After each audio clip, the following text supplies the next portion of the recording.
Well, alright. 16.3. What are the advantages and disadvantages of solar energy? Alright. Let's see what it's going to be today, ladies and gentlemen. Alright.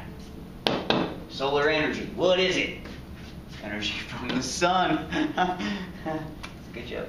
Alright, so we got passive solar energy. Absorbs and stores energy without the need for pumps or fans. So this is basically, alright, go to your car in the middle of summer after you've been in the store for an hour. Open up the door and guess what? It's freaking hot in there, right? Because the sun, because it's shining, went into your car. It's passive solar energy. Got it? Boom! Moving on.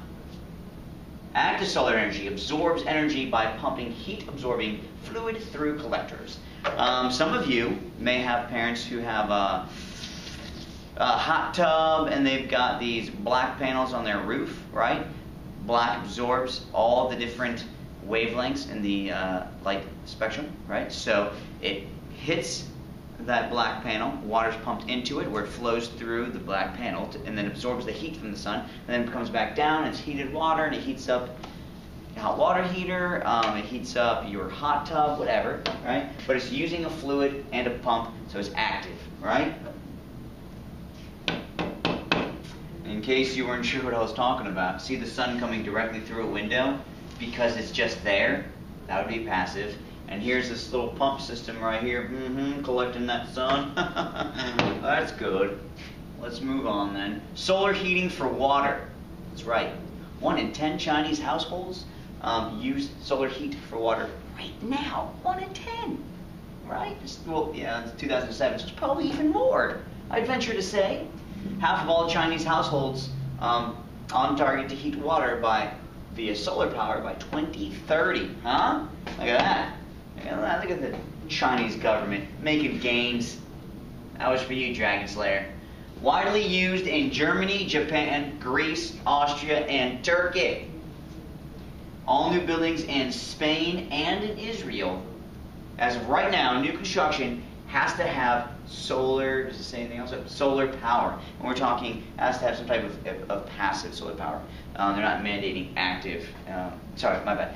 Active, but not photovoltaic cells, right? Not the solar panels that generate electricity. They have to have active solar systems that transfer the heat energy to a liquid and a pump.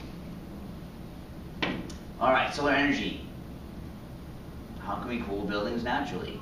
Block windows with awnings, right? If you know the sun always shines outside of the house in the heat of the day, you extend the awning out so it covers the window, right? And then, or extends out past, so the angle of the sun provides enough shade to keep the sun out of the window.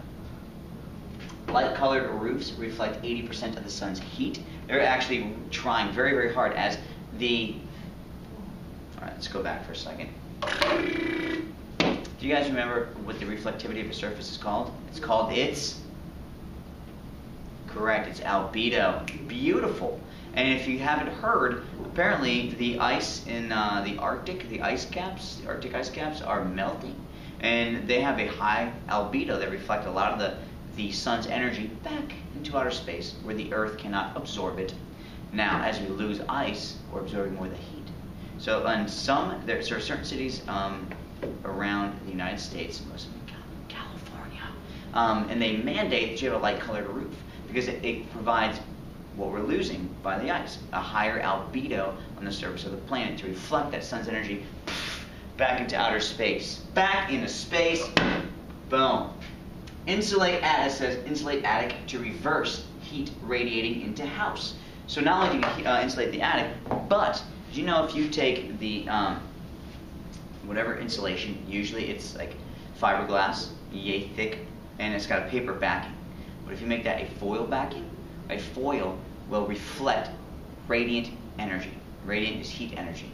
So you insulate the attic with the aluminum-lined insulation, and it helps much better than paper-back insulation to reflect and push that radiant heat energy out of your home. Let's just wrap the earth in an aluminum foil sheath. That would be great. Use geothermal cooling systems. What? We haven't talked about them, so you don't know what that is yet. But you will, all in due time. Look at this. Look at this place right here, huh? I'm guessing that it's pretty efficient because we have a picture of it here.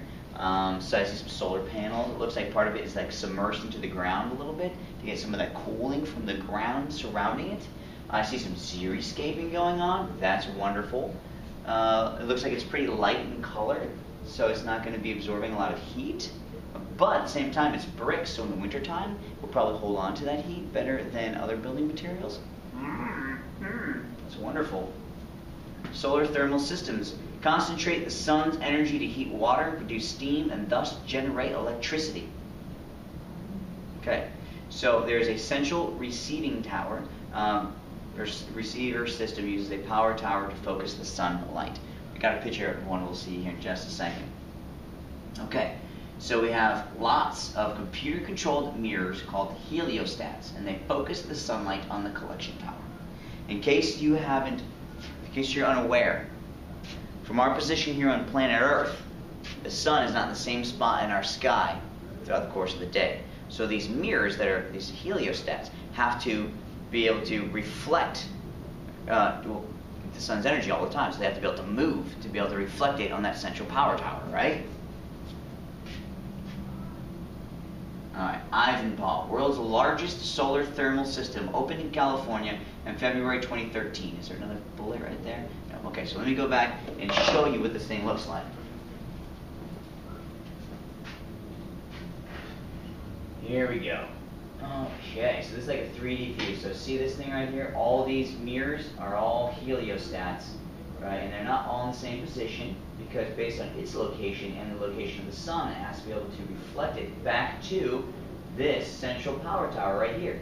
So all these mirrors focusing all of this light that they're catching onto this one section right here. It gets super, super hot, enough to boil water and produce steam very efficiently, thus turning a turbine and generating electricity. Pretty cool, huh? You can see here's another tower back here. Alright, let's keep going. Oh, and there's another one over here. Alright, so this is a large area that they've dedicated to this. Pretty cool, huh? I know. It's pretty neat. I was there. I helped build it. I'm just kidding. Alright, advantages and disadvantages of solar energy for high temperature heat and electricity. Pause it. Take a look as we're moving on. Solar cells and electricity. Okay. Whoa.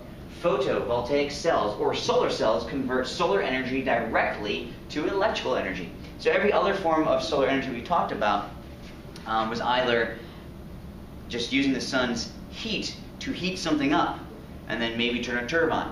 But these photovoltaic cells take the sun's energy and on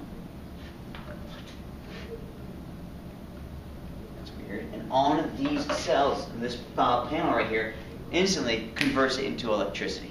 Okay. Now these you can actually buy for your house. They run like $30,000 to outfit your entire house with photovoltaic cells, and then to be able to generate 100% of your electrical needs. Now with certain subsidies from the government, you can get that cut down to about $20,000, and supposedly it pays for itself in about 7 years based on your consumption. And what helps pay it off faster than normal is that during your peak production of the day, right, when you guys are at work and at school, your house is producing electricity and you're not there to consume it. And it legally has to be connected back to the grid. And legally, power companies have to buy the excess energy that you are producing from you and then distribute that green energy to the other consumers who are demand energy at that moment in time. Like say a school, where it is active and we are consuming a lot of energy during the middle of the day. So that's kind of neat. And that money that they give you then helps pay off your energy bill or pay off the investment in these photovoltaic cells. So they use boron, silicon, and phosphorus to make these cells. The sunlight strikes it and releases electrons that then produce our electricity. Zero carbon electricity to rural villages. They're trying to send these photovoltaic cells to help run their homes, do some cooking, because there's a fuel wood crisis in these third world countries. So if they can use these things to generate enough heat to cook food, then they can stop cutting down trees, etc. The World Bank is financing installation of a lot of photovoltaic cells in India, Bangladesh, and other developing countries. 2007, only 0.2% of the world's power was solar. In 2040, approximately 16% of the world's power could be solar. It's wonderful. Now, the problem with it right now, why it's not really taking off, is because it's still incredibly expensive and relatively really inefficient. If we could make them a lot more efficient for a lot better price, then this would take off. So that's all right. That you stay with it, keep probing this technology, because really, this is the way of the future. If we can make photovoltaics very efficient and very affordable, man, our need on every other energy source would just go away. So this is the sweet spot. This is what we want. You know what I mean? All right, trade-offs, advantages, disadvantages. Pause it, take a peek, and move on. And that's the end of this section. Boom! 2 down, 2 to go.